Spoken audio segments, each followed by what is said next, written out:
Assalamualaikum warahmatullahi wabarakatuh. Sebelumnya, yang terhormat Ibu Apoteker Bertarus di SSI MSI PHD, serta teman-teman sekalian yang saya banggakan.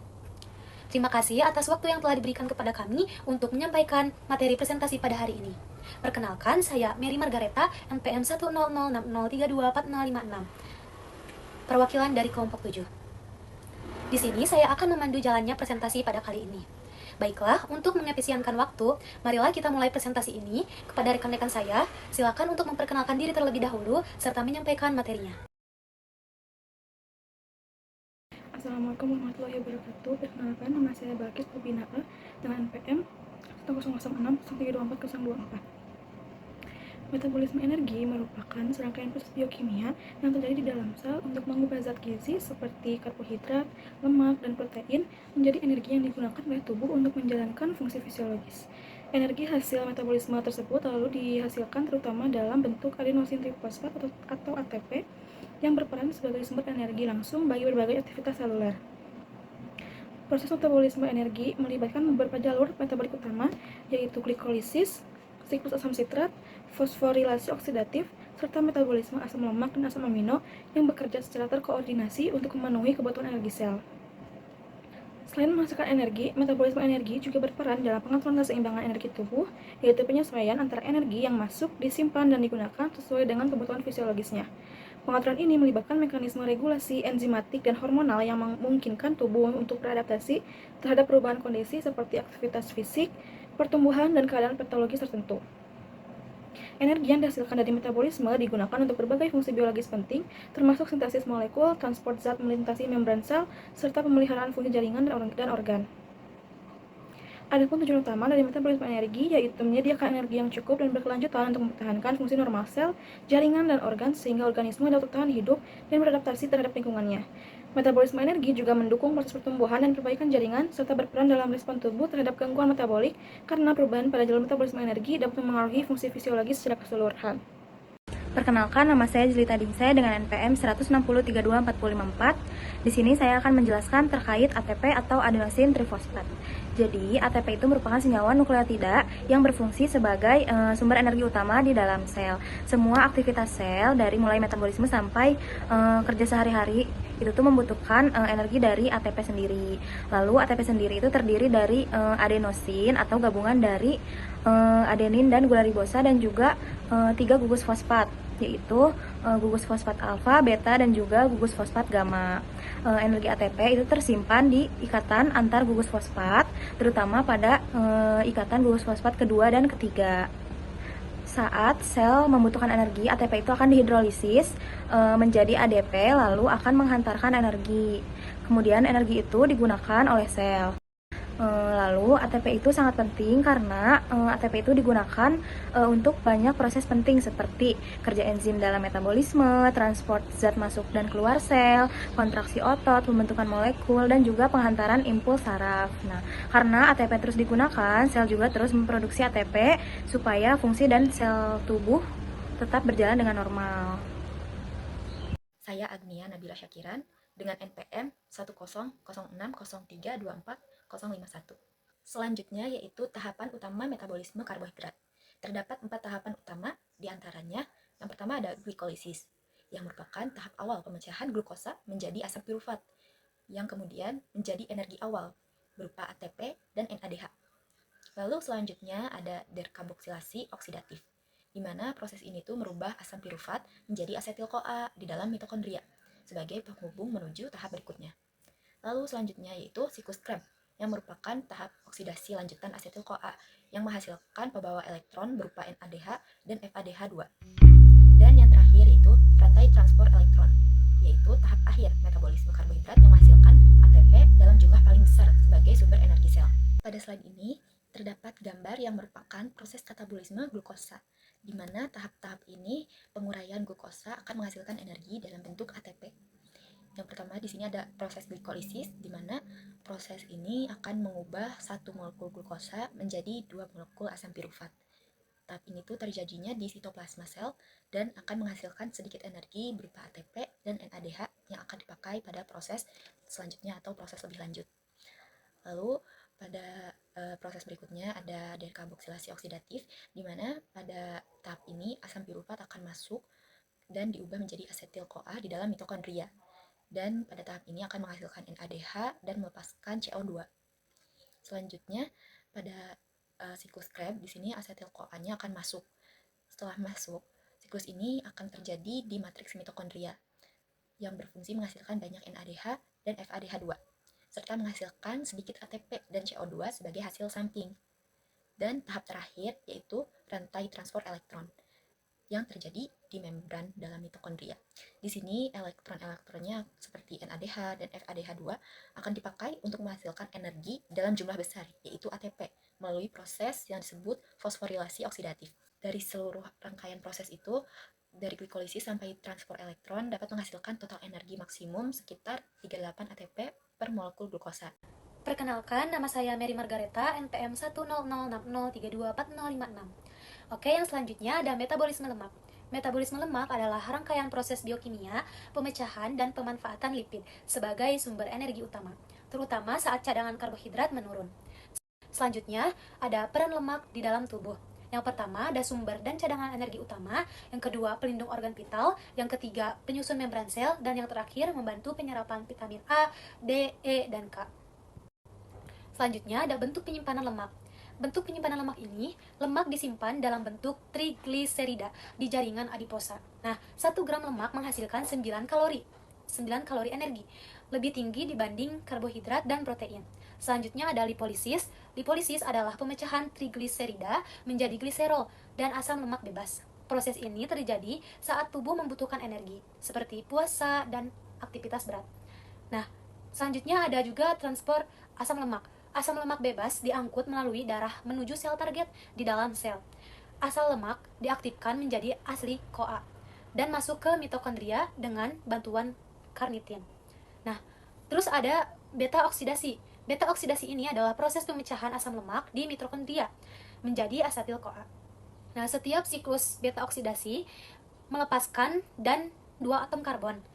Hasil beta oksidasi ini yaitu asetil CoA, siklus Krebs, lanjut ke rantai transport elektron, dan menghasilkan ATP dalam jumlah besar.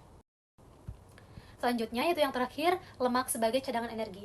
Nah, lemak sebagai cadangan energi ini, lemak digunakan sebagai sumber energi jangka panjang, berperan penting saat puasa, olahraga lama, dan kekurangan glukosa.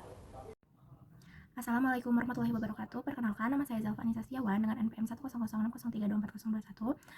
Sebelumnya, di sini saya akan menjelaskan terkait metabolisme protein. Metabolisme protein merupakan seluruh proses yang berkaitan dengan pembentukan dan pemecahan protein di dalam tubuh, yang secara umum terdapat 2, yaitu anabolisme dan katabolisme.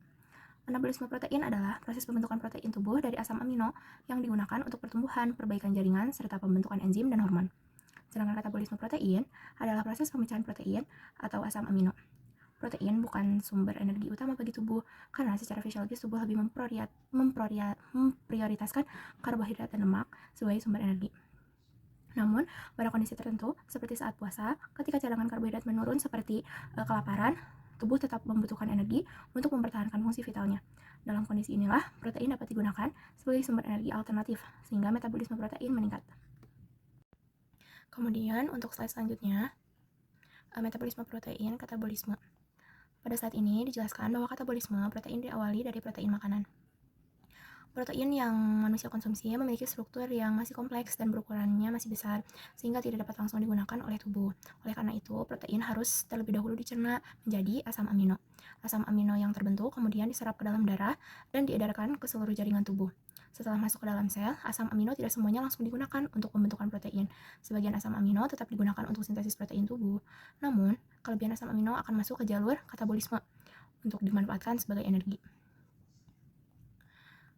Ketika asam amino digunakan sebagai sumber energi, tahap awal yang harus terjadi adalah pelepasan gugus amino.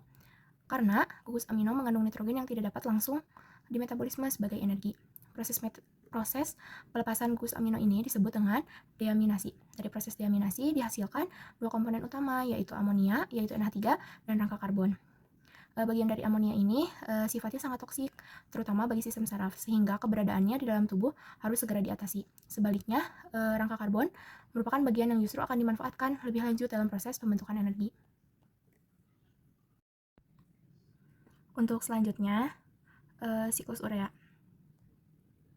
Amonia yang terbentuk dari proses deaminasi tidak dibiarkan beredar bebas di dalam tubuh. Amonia ini akan dibawa ke hati yang merupakan organ utama dalam metabolisme nitrogen. Di dalam hati, amonia akan diubah menjadi urea melalui siklus urea. Siklus urea ini memiliki fungsi sebagai mekanisme detoksifikasi, yaitu dapat mengubah senyawa yang bersifat toksik menjadi bentuk yang lebih aman bagi tubuh. Urea yang terbentuk kemudian akan dilepaskan ke dalam darah dan selanjutnya akan dikeluarkan melalui urin oleh ginjal. Walaupun pada siklus urea tidak dihasilkan ATP, proses ini merupakan salah satu proses yang sangat penting karena dapat menjaga tubuh dari efek toksik amonia. Kemudian selanjutnya terdapat proses rangka karbon pada metabolisme protein. Pada metabolisme protein, asam amino ini tidak hanya berperan sebagai penyusun protein, tapi juga dapat dimanfaatkan sebagai sumber energi. Proses ini dimulai dengan pelepasan gugus amino melalui reaksi deaminasi sehingga terbentuk rangka karbon atau kerangka karbon asam amino. Rangka karbon ini kemudian akan masuk ke jalur metabolisme utama tubuh. Tergantung jenis asam aminonya. Rangka karbon dapat diubah menjadi beberapa senyawa antara seperti pirufat, asetil CoA, oksaloasetat, alketoglutarat, suksinil CoA, dan juga fumarat. Senyawa-senyawa ini merupakan dari glikolisis dan siklus Krebs. Asam amino yang rangka karbonnya dapat diubah menjadi pirufat atau senyawa antara siklus Krebs disebut asam amino glukogenik. Asam amino ini dapat digunakan untuk pembentukan glukosa melalui gluconeogenesis, terutama saat tubuh ini kekurangan karbohidrat, seperti saat puasa ataupun kelaparan. Sementara itu, untuk asam amino yang rangka karbonnya diubah menjadi asetil CoA atau asetoasetat disebut asam amino ketogenik. Asam amino jenis ini berperan dalam pembentukan badan keton yang dapat digunakan sebagai sumber energi alternatif, terutama oleh otak dan otot. Beberapa asam amino juga bahkan bersifat glukogenik dan juga ketogenik, sehingga dapat masuk ke lebih dari satu jalur metabolisme. Secara keseluruhan, metabolisme rangka karbon asam amino menunjukkan bahwa protein tidak hanya berfungsi sebagai komponen struktural saja, tetapi juga berperan penting dalam keseimbangan energi dan metabolisme tubuh. Kemudian, untuk selanjutnya, pada slide ini saya akan membahas terkait hubungan antara metabolisme protein dengan pembentukan energi dalam membentuk ATP. Dalam metabolisme protein ini, khususnya pada proses katabolisme, protein ini akan dipecah menjadi asam amino. Asam amino ini kemudian akan mengalami yang namanya reaksi lanjutan seperti deaminasi sehingga gugus aminanya terlepas dan hanya tersisa rangka karbon saja. Yang perlu diperhatikan, katabolisme protein ini tidak menghasilkan ATP secara langsung seperti pada glikolisis. Namun pada proses ini menghasilkan koenzim tereduksi yaitu NADH dan FADH2. NADH dan FADH2 ini berperan penting karena nantinya akan masuk ke dalam rantai transport elektron di mitokondria. Kemudian disinilah ATP benar-benar dihasilkan melalui proses yang disebut fosforilasi oksidatif. Selain itu, rangka karbon dari asam amino dapat masuk ke berbagai jalur metabolisme seperti siklus Krebs sehingga akan ikut berkontribusi dalam produksi energi. Jadi dapat disimpulkan bahwa energi dari protein tidak diperoleh secara langsung, namun melalui perantara NADH dan juga FADH2 yang akhirnya akan menghasilkan ATP pada tahap fosforilasi oksidatif. Untuk selanjutnya, setelah membahas terkait katabolisme pada protein dan menghasilkan ATP, selanjutnya akan membahas terkait anabolisme pada protein. Pada slide ini akan membahas metabolisme protein pada proses anabolisme, yaitu di mana reaksi penyusunan molekul kompleks dari molekul yang lebih sederhana. Pada konteks ini, anabolisme protein berfokus pada pembentukan asam amino saja yang nantinya akan digunakan untuk menyusun protein di dalam sel. Berdasarkan gambar jalur metabolisme, asam amino disintesis dari senyawa antara seperti glikolisis, siklus Krebs, dan jalur pentosa fosfat. Contohnya seperti pada gambar yaitu senyawa 3-fosfogliserat dapat membentuk serin dan juga glisin, pirufat dapat membentuk alanin, valin, dan leusin, sedangkan oksaloasetat dan aketoglutarat berperan sebagai prekursor pembentukan asam amino seperti aspartat dan juga glutamat. Hal ini menunjukkan bahwa metabolisme karbohidrat dan protein saling berhubungan erat. Proses anabolisme protein memerlukan energi yang menunjukkan dengan kebutuhan ATP dan juga NADPH. Energi ini digunakan untuk menjalankan reaksi kimia dalam pembentukan asam amino, termasuk reaksi transaminasi dan juga aminasi reduktif. Oleh karena itu, anabolisme tidak menghasilkan energi, melainkan justru membutuhkan energi. Jadi dia itu akan menggunakan energi dari hasil katabolisme.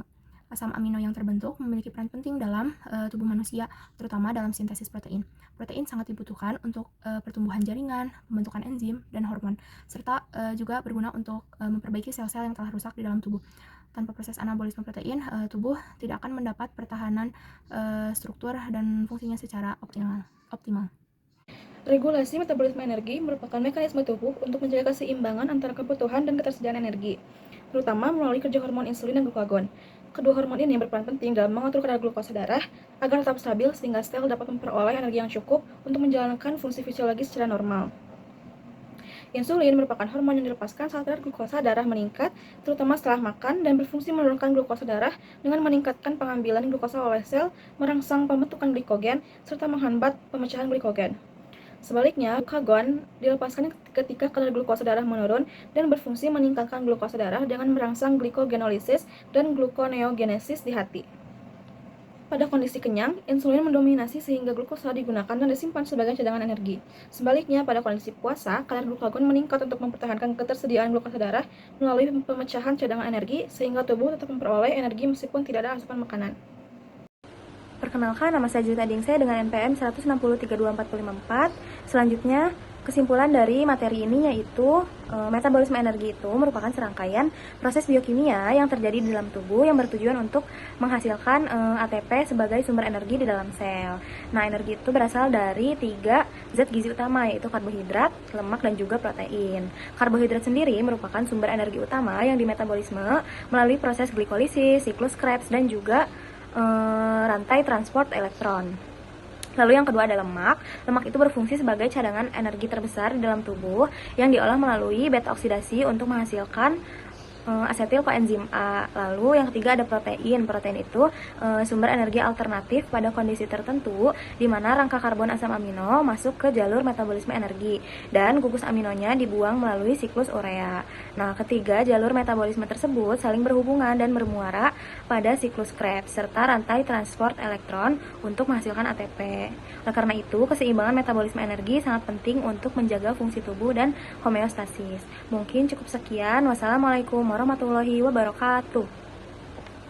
Oke, selanjutnya yaitu materi-materi yang telah dipaparkan disusun dari sumber-sumber ilmiah yang tercantum pada daftar pustaka berikut. Demikian presentasi dari kelompok kami. Mohon maaf bila ada kesalahan dan kekurangan dalam penyampaian. Saya selaku moderator izin menutup presentasi pada hari ini. Wabillahi taufiq wal hidayah. Wassalamualaikum warahmatullahi wabarakatuh.